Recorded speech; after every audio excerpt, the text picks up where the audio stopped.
G'day everyone, my name is Dortimer and I have too many hobbies.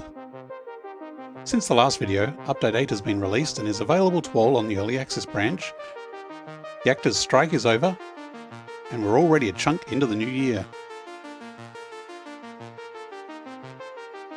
In the last video we looked at making junctions and how to use junctions to allow you to split and have multiple routes to different factories, along with how to use the priority power switch to set your route ahead of time so that you can effortlessly get from one point to another.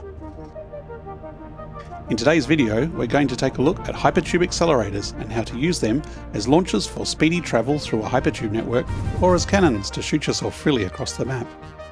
A Hypertube Accelerator involves putting several Hypertube entrances close together with an air gap between each one. Each entrance adds speed, giving a momentum boost to travel the rest of the network quickly. A junction will also boost speed again, as the branch Hypertube entrance gives an extra boost. Since we don't want to travel through the launcher on our return trip, we can combine the branching techniques to provide an unboosted return track for arriving pioneers.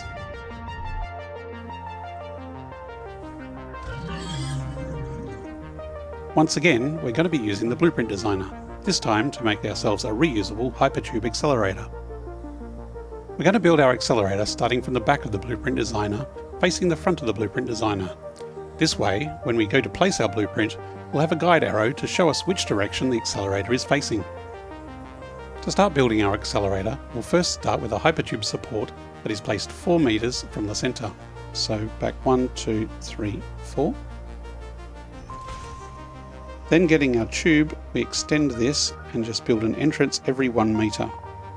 Now, currently in Update 8, as you can see, the default direction for the Hypertube entrance is the opposite of what you want. It's 180 degrees out. So for each of these you need to rotate it back 180 and then move it back into place and snap it in.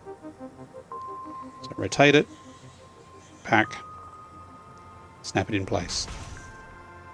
Place 8 of these in a row so that we have 8 supports, all with small tubes between them.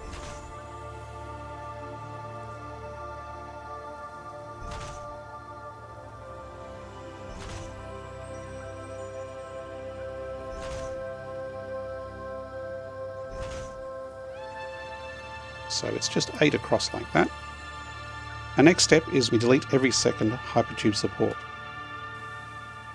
Like that. So what we're left with is 4 supports that are 2 meters apart each, and between each support there are 2 small tubes. We now delete the second tube that is on the left side of each support. So there's 3 of these, so what we're left with here is 4 supports with 4 small tubes coming out of them. So we snap 4 entrances on, make sure they're all facing the direction, so you can see the arrow there should be facing towards the front of our blueprint maker. If you're not careful, you can snap them on the other side on the small pipe, so make sure you are snapping them in the right place, facing the right direction. Next thing to do is to add some power and make a smaller power pole using metal beams. So at this point here, kind of between the first 2 entrances, I'm going to make a metal beam 3 meters high, and then similarly on the other side, between these 2 entrances, I'm going to place a metal beam 3 meters high.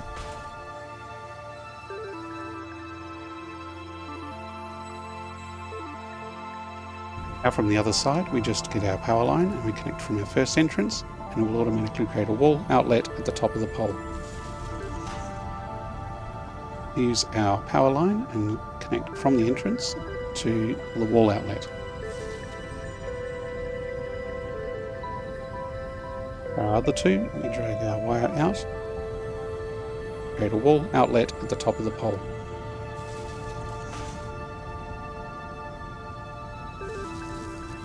Then we connect from our 2 outlets together so that all 4 of our entrances are now wired together.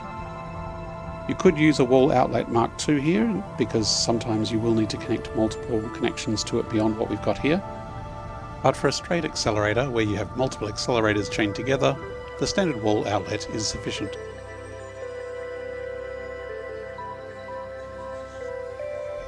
We just add a beam connected to the top of our 3 meter beams to give a nice neat finish. And that's it, that's our accelerator. Let's go save it as a blueprint and then we can go test it out.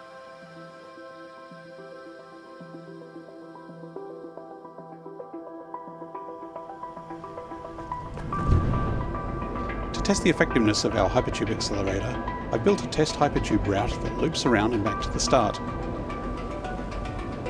This route includes some gradual inclines and slopes, similar to what a real route may include. It's also really pretty inside this cave, with the new Lumen Global Illumination from Update 8.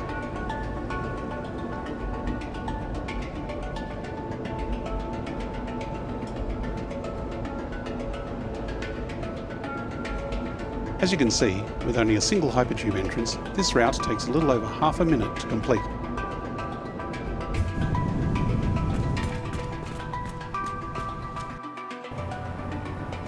Now that we have a baseline time, let's add our accelerator blueprint, bringing the number of entrances up to 5. Some power will help too.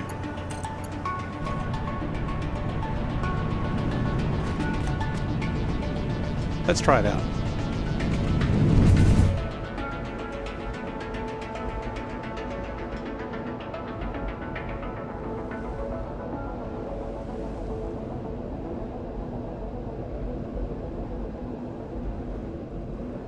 This time it took a little over 16 seconds, a bit less than half the speed of our baseline test. Let's add another accelerator, bringing the entrances up to 9 in total, and try again.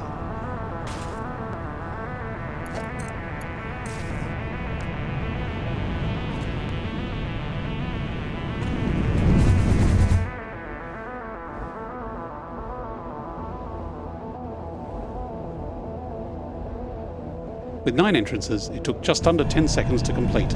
Nice. But why stop there? Let's try 13.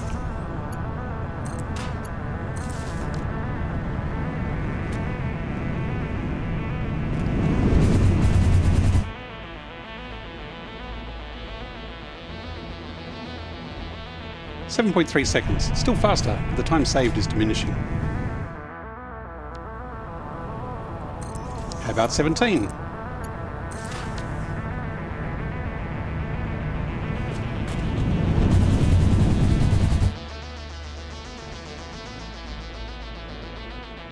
.3 seconds, shaved off just 1 second from the last run.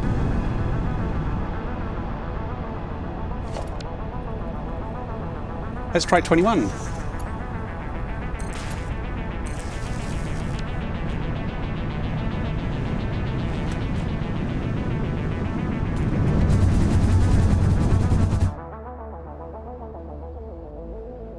Hmm, 5.5 seconds.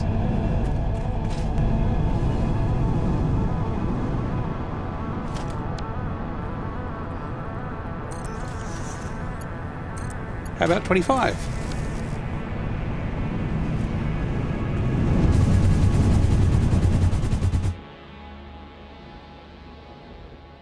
.4 seconds.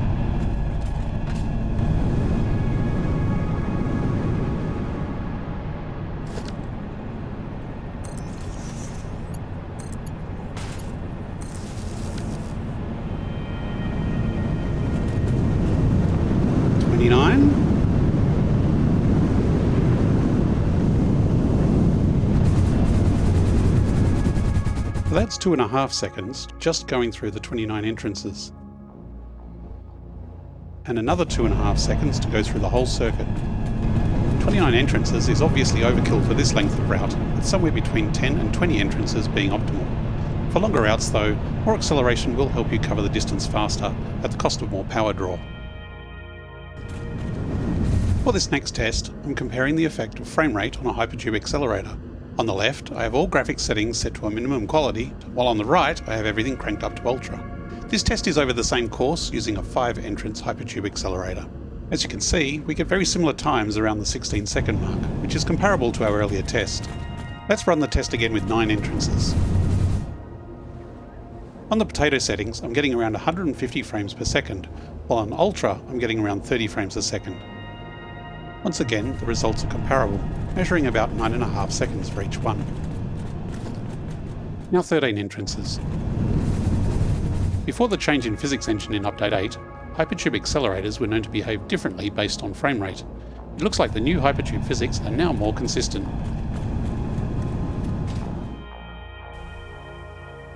Okay, let's now use our 4-entrance accelerator blueprint to make a reusable factory Hypertube station with 8 entrances. Since we don't want to travel through the accelerator on arrival, we can use the junction techniques from the last video to provide an unboosted return track for arriving pioneers. This is the accelerator blueprint we made before with 4 entrances.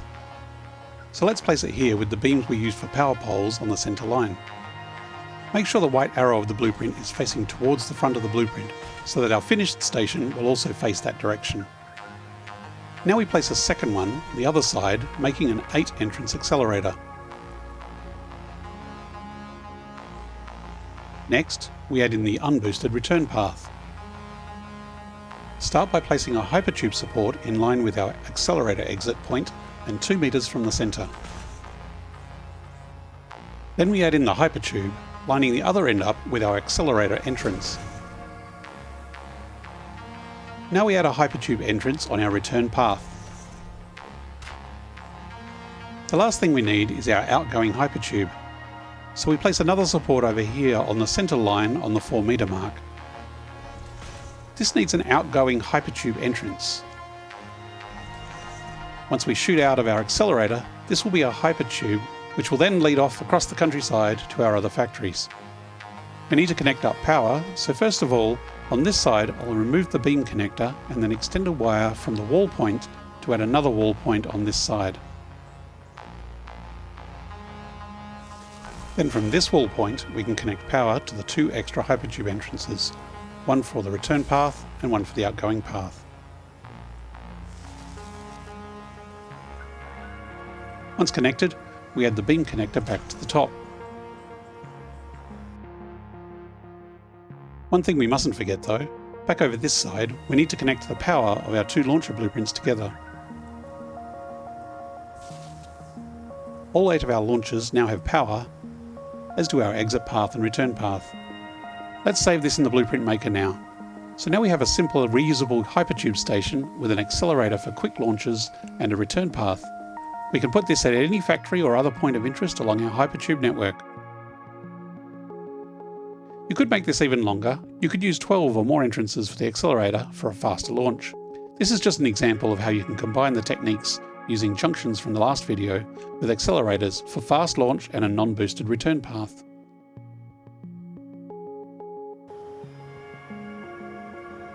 Let's test out our 2-way factory station. One of the stations this side to simulate one factory. And let's build another one on the other side here to simulate a second factory.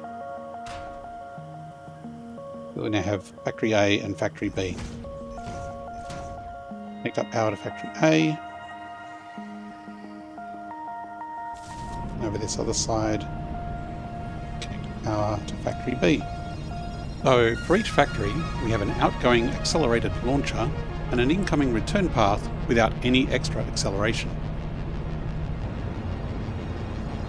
Okay, let's just connect this to the rest of our network. So this is our factory A connector. Our factory B.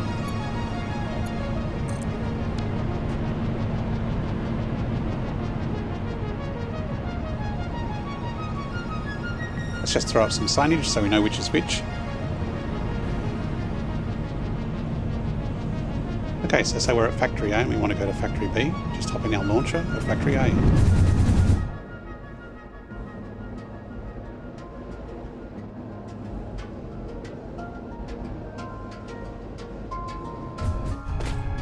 Here we've safely arrived at factory B. Notice it's useful to have a wall here to stop your momentum. You do come out of these tubes at quite high speed. For return trip, we just need to jump in the launcher at factory B. Take the reverse route back to factory A.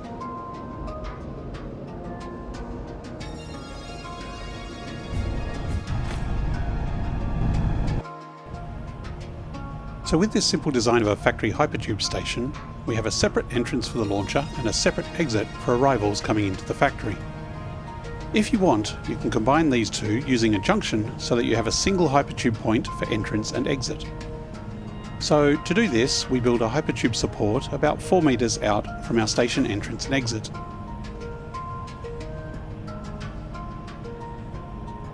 Then we put a Hypertube entrance on the front of the support and connect power up to it.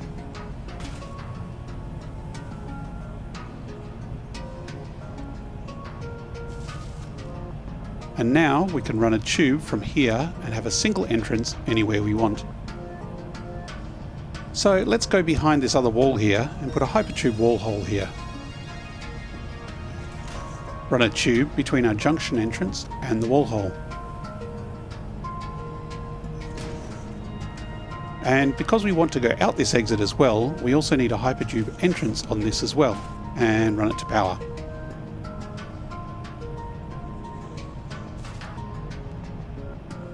So now, if we enter this entrance here, we will shoot out through the accelerator and around our circuit. And when we come back through the circuit, we'll come back through the bypass and through this tube to the same point. Again, we're going to be coming out of this quite fast, so it's good to build some sort of stop behind so you don't go flying off into the distance. So I'm just going to build a pillar here. Walls work fine, pillars work fine, it doesn't really matter. You just want something so that when you come flying out, you smack into that rather than flying off into the sunset, or flying off into the water in this case. So now I can enter from this tube. And here I am at Factory B.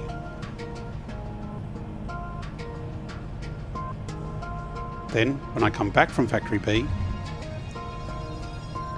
I come through the return tunnel rather than through the accelerator, and then through the junction and out the exit here. Hypertube accelerators aren't just good for getting speed for a launcher to cross a Hypertube network.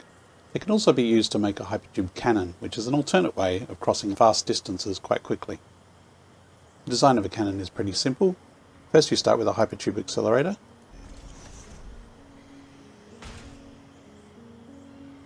Four is probably not enough for a cannon, but let's try it out and see how we go. At the end of the accelerator, you connect a tube. Place the first tube position by clicking once. Then you can raise the tube up by moving your mouse up and down. And then by using your mouse wheel, you can tilt the exit of the tube to face a certain direction. Let's try that angle. Now we connect some power up.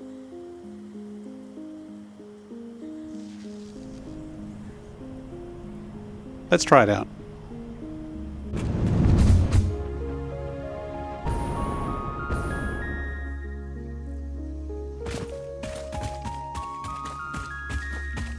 Okay, we needed a little bit of boost from our jetpack there. We did make it from all the way down there to up here on top of the cliff. So let's extend this by adding another 4 Hypertube entrances. So now we have 8 entrances. When using a cannon, it's important to have some plan for landing safely. The easiest way to do this is to have a jetpack. Make sure you have some fuel in the jetpack, otherwise you're going to hit the ground pretty fast. Earlier on, if you haven't unlocked jetpacks yet, you can also use parachutes. As of update 8, parachutes are no longer a consumable item, so you can make one parachute and use it as many times as you want. So let's see how far we get with 8 entrances for our Hypertube cannon.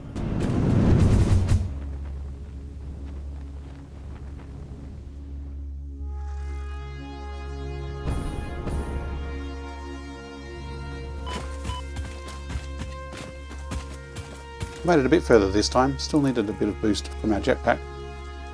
But if we look at the map, we still didn't make it particularly far. Our cannon launched from here, and we've ended up around here.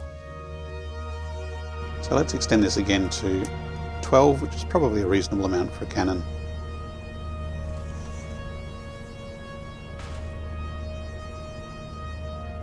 Connect it to power. Switch back to our jetpack. And let's try it out.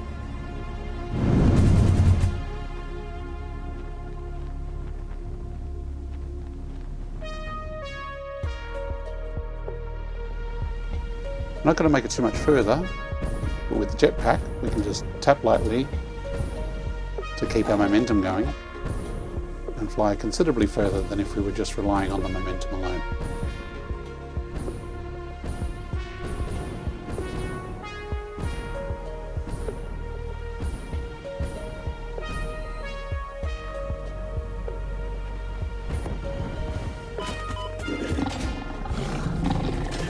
Mummy! Okay, let's try 16.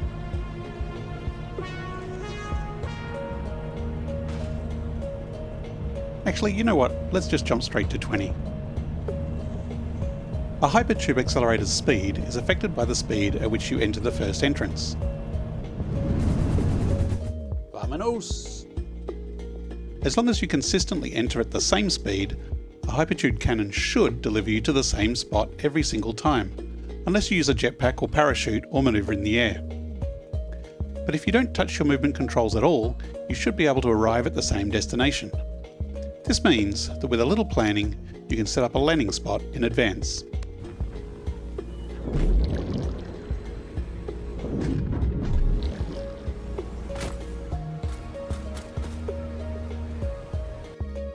Thanks for watching.